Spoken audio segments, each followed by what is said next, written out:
नमस्कार किसान साथियों, आपका तो पहले स्वागत है हमारे चैनल न्यू टेक्निकल फार्मिंग में। दोस्तों हम बात करें अगर धान की खेती के बारे में, तो आज हम धान की खेती के बारे में उसमें उर्वरक और खाद उर्वरक जब आप देते तो उसमें आप सही मात्रा में नहीं देते, इस वजह से आपके उत्पादन काफ़ी प्रभावित होती है और सही तरीके से आप उत्पादन नहीं ले पाते।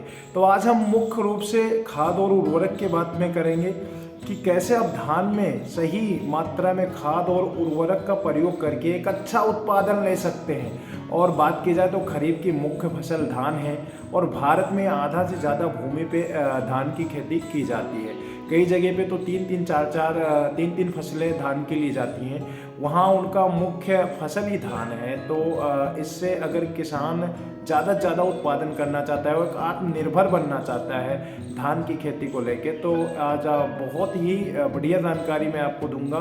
जो देखिए आप कुछ ना कुछ यहाँ से सीख के जाएंगे और बेहतर से बेहतर अपनी खेती में इम्प्लीमेंट कर पाएंगे।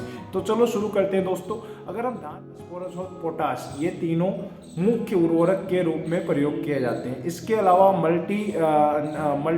बात की जाए अगर मल्टी न्यूट्रिशन के रूप में भी बहुत सारे उर्वरकों का प्रयोग किया जाता है।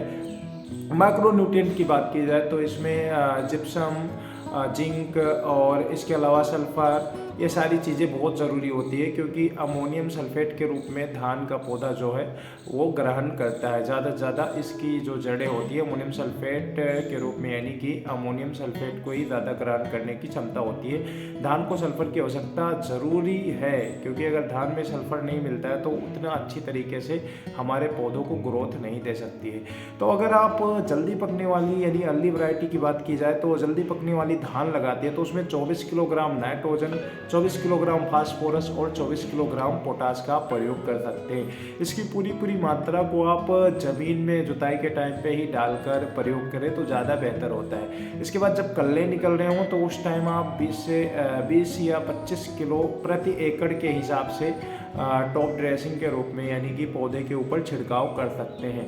वहीं बात की जाए मध्यम वैरायटी की, जब हम मध्यम वैरायटी में धान की बुआई करते हैं या रोपाई करते हैं तो उसकी बात की जाए तो उसमें कितना खाद उर्वरकों का प्रयोग किया जा सकता है प्रति एकड़ के हिसाब से। और एकड़ में आपको एक चीज़ और बता दें, कई जगह एकड़ 2-2.5 बीघे का होता है, कई जगह 5 बीघे का होता है। तो आपके यहाँ जितना भी बीघे का एकड़ हो उस हिसाब से हम एक एकड़ की पूरी मात्रा बता रहे। मध्यम में अगर आप धान की फसलों में खाद उर्वरक का प्रयोग करना चाहते हैं तो उसके लिए भी आपको ज़्यादा नहीं, बस 30 किलोग्राम नाइट्रोजन लेना है, बाकी 24 किलोग्राम फास्फोरस और 24 किलोग्राम पोटाश, यानी कि मध्यम में आपको 5 किलो नाइट्रोजन की मात्रा कहीं ना कहीं बढ़ाना पड़ जाएगा। और नाइट्रोजन की आधी मात्रा और पोटाश और फास्फोरस की पूरी मात्रा आप जमीन में डाल के और इसको लेवा या कनई जो भी आपके यहाँ कहा जाता है करवा दीजिए। करवाने के बाद में आपके बचे हुए नाइट्रोजन की मात्रा को कल्ले निकलते टाइम समथिंग फिर से 25 किलो के आसपास आप उसका टॉप ड्रेसिंग करवा सकते हैं, छिड़काव करवा सकते हैं। तो इससे क्या होगा कि कल्ले बहुत अच्छे से ग्रो करेंगे और फसलें भर जाएंगी। उसके बाद में बात की जाए धान की सुगंधित और बौनी प्रजातियों की, तो सुगंधित और बौनी प्रजातियाँ जो होती हैं उनके लिए आपको कम से कम 48 किलोग्राम नाइट्रोजन और 24 किलोग्राम फास्फोरस, 24 किलोग्राम पोटाश प्रति एकड़ के दर से उपयोग यानी कि प्रयोग करना होगा।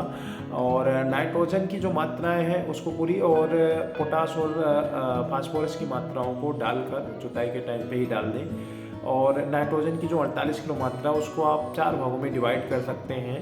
तो आधी मात्रा तो आप डाल सकते हैं, उसके बाद बची 2 मात्रा को कल्ले निकलते टाइम पे एक बार आप छिड़काव करवा दें। उसके बाद जब धान में बालियां आने वाली होती हैं, गाँव होता है, उस टाइम पे अगर आप छिड़काव करवा देते तो ये धान के लिए बहुत फायदेमंद माना जाता है और सबसे सही समय होता है खाद उर्वरकों का सही प्रयोग करने का। उसके बाद अगर हम बात करें सीधी बुआई, कई जगह पे कई राज्यों में सीधी बुआई कर देते हैं धान की, वहाँ पे नर्सरी नहीं तैयार करते हैं, सीधा धान से ही बुआई कर देते हैं और फिर कटाई कर भी लेते हैं। तो अगर सीधी बुआई आप करना चाहते हैं तो वहाँ पे आपको जो धान है उसमें खाद उर्वरकों की क्या मात्रा होगी मैं आपको सही से बताऊँगा। और उससे पहले मैं कहना चाहूँगा कि अगर आप हमारे चैनल पर नए हैं तो सब्सक्राइब कर लीजिए। जैविक खेती और या जैविक न्यू टेक्निकल फार्मिंग चैनल्स पे हर तरीके के वीडियो अपलोड होते रहते हैं। कृषि समाचार भी हम इस पे अपलोड करते हैं ताकि आपको अवगत रहें कौन सा आपके यहाँ क्या योजना चल रही है, कौन सी सरकारी योजनाएं चलने वाली है, जिससे आप अवगत नहीं हैं, आपको पूरा लाभ मिल सकता है। तो ज़रूर सब्सक्राइब कर लीजिए, आपको कई तरीके का फ़ायदा इस चैनल पे हमेशा मिलता रहता है। वहीं पे बात की जाए सीधी बुआई करने वाली किस्मों को, अगर आप सीधी धान की बुआई करना चाहते हैं 40 से 48 किलोग्राम नाइट्रोजन, 20 किलोग्राम पोटास और 20 किलोग्राम ही फास्फोरस का आप उपयोग कर सकते हैं। इससे क्या होगा, सीधी बुआई करने से भी आपको भरपूर उपज में फ़ायदा मिलेगा। वैसे मैं आपको बता दूं तो धान के लिए आप अमोनियम सल्फेट का प्रयोग करें, क्योंकि धान को नाइट्रोजन के साथ सल्फर की ज़रूरत होती है और बहुत ज़्यादा नाइट्रोजन की ज़रूरत धान को नहीं होती है।